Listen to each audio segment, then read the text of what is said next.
Assalamualaikum, hai semua, ketemu lagi di channel YouTube Mimi Danis Kitchen. Di video kali ini kita akan membuat kue klepon. Nah, mau tahu cara buatnya? Tonton terus videonya ya. Jangan lupa subscribe, like, komen channel YouTube Mimi Danis Kitchen, dan tekan loncengnya juga agar tidak ketinggalan video terbaru dari kami. Terima kasih. Langkah pertama, saya mau membuat baluran kelapanya. Ini saya sudah siapkan setengah butir kelapa parut, lalu masukkan setengah sendok teh garam. Kemudian beri potongan daun pandan sebanyak 1 lembar agar lebih harum. Kemudian ini kita aduk rata kelapanya agar tercampur dengan garam. Kelapa parut yang saya pakai adalah kelapa parut setengah tua ya teman-teman. Kelapa parut sudah tercampur rata dengan garam, kemudian ini siap untuk kita kukus. Siapkan panci kukusan yang sudah dipanaskan. Sebelum mendidih ini kita langsung masukkan kelapa parutnya. Kemudian ini kita kukus selama 10 menit. Tujuannya dikukus agar kelapa parutnya tidak mudah basi. Setelah 10 menit buka panci kukusan.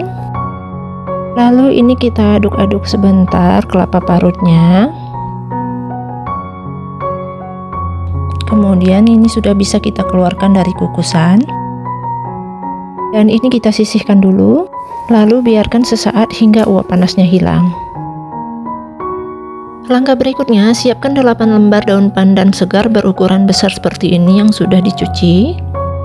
Kemudian ini kita gunting daun pandannya agar lebih mudah untuk dihaluskan dengan blender. Kalau teman-teman mau pakai yang lebih banyak juga boleh ya, agar lebih beraroma. Kemudian siapkan food chopper ukuran besar. Masukkan potongan daun pandan ke dalam food chopper. Kemudian tambahkan 300 ml air. Tutup rapat food chopper. Kemudian chopper daun pandannya hingga teksturnya benar-benar halus. Jus pandan sudah selesai kita buat, kemudian ini langsung saja kita saring. Tekan-tekan dengan sendok agar sari pandannya keluar semuanya. Nah, kalau udah kemudian kita sisihkan, buang ampasnya. Air jus pandan sudah selesai kita buat, kemudian ini kita sisihkan. Langkah selanjutnya, siapkan wadah. Masukkan 30 gram gula pasir, tambahkan 50 gram tepung beras, tambahkan garam secukupnya, dan tambahkan vanili bubuk secukupnya. Kemudian aduk-aduk hingga tercampur rata. Setelah merata, kemudian masukkan air jus pandan. Kemudian ini kita aduk kembali hingga semua bahan-bahannya tercampur rata dengan air jus pandan. Nah, ini sudah mulai tercampur rata. Kemudian beri pasta pandan secukupnya agar warnanya semakin hijau dan pekat. Kemudian aduk-aduk kembali hingga tercampur rata. Nah, ini sudah mulai tercampur rata. Tuangkan adonan pandan ke dalam panci kecil, lalu pindahkan panci ke atas kompor. Kemudian masak dengan api kecil hingga mendidih dan mengental sambil terus diaduk-aduk ya. Ini jangan pernah ditinggal dan terus diaduk-aduk. Proses memasak ini akan menjaga kelembapan pada adonan sehingga akan lebih empuk dan tahan lama. Setelah mendidih dan mengental, kemudian ini kita angkat dari kompor.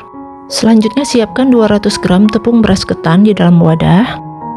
Kemudian ini langsung saja kita masukkan adonan pandannya yang sudah kita masak tadi ke dalam tepung beras ketannya. Kemudian aduk hingga adonan hijau tercampur rata dengan beras ketan. Pastikan mengaduknya hingga benar-benar tercampur rata. Dan ini hasil akhirnya nanti agak sedikit lengket, tetapi jangan terburu-buru ditambahkan tepung lagi ya, nanti malah jadi keras. Nah, ini sudah merata dan sudah bisa dibentuk, kemudian sisihkan. Langkah selanjutnya, siapkan 150 gram gula aren, kemudian ini kita potong-potong sesuai selera. Lakukan hingga selesai. Kalau nggak ada gula aren, teman-teman bisa ganti dengan gula merah biasa ya, sesuai selera. Kemudian gula arennya ini aku bulatkan satu persatu agar lebih mudah untuk diisi ke dalam adonan klepon. Lakukan hingga selesai. Ini opsional, boleh juga dipotong kotak-kotak. Setelah selesai, kemudian ini kita sisihkan. Langkah selanjutnya, ambil satu bulatan adonan kemudian pipihkan. Lalu isi dengan gula merah dan tutup kembali dengan adonan, bentuk hingga bulat, pastikan jangan ada yang bocor. Bulat-bulatkan adonan hingga bentuknya bagus. Nah, kira-kira hasilnya seperti ini. Lalu sisihkan. Lakukan cara yang sama, pipihkan adonan, kemudian beri isian dengan gula aren di tengahnya. Lalu tutup rapat dengan adonan dan bentuk bulat. Lakukan semuanya hingga selesai. Agar gula arennya tidak lumer di dalam adonan klepon, ini segera kita rebus ya teman-teman. Jadi sambil membulat-bulatkan adonan klepon, ini sudah bisa kita panaskan air di panci. Nah, kalau udah dibulat-bulatkan seperti ini langsung saja kita rebus ya. Selanjutnya masukkan adonan klepon satu persatu ke dalam air yang sudah mendidih. Kemudian ini kita biarkan hingga kleponnya mengapung ke atas. Nah, kalau sudah mengapung seperti ini tandanya sudah matang dan sudah bisa kita angkat. Angkat klepon dan langsung digulingkan ke dalam kelapa parut kukus dan goyang-goyangkan saja wadahnya agar terbalut rata dengan kelapa. Lakukan hingga selesai. Dan ini dia klepon pandannya sudah jadi. Ini rasanya enak banget, kenyal dan lembut. Aromanya juga harum, isian dalamnya juga manis gula aren. Sekarang aku cobain ya. Ini rasanya enak banget. Gula arennya lumer di mulut dan ada gurih dari kelapa parutnya. Cocok buat ide jualan maupun cemilan di rumah. Oke, semoga bermanfaat dan selamat mencoba. Jangan lupa subscribe, like, and share. See you on the next video and happy cooking.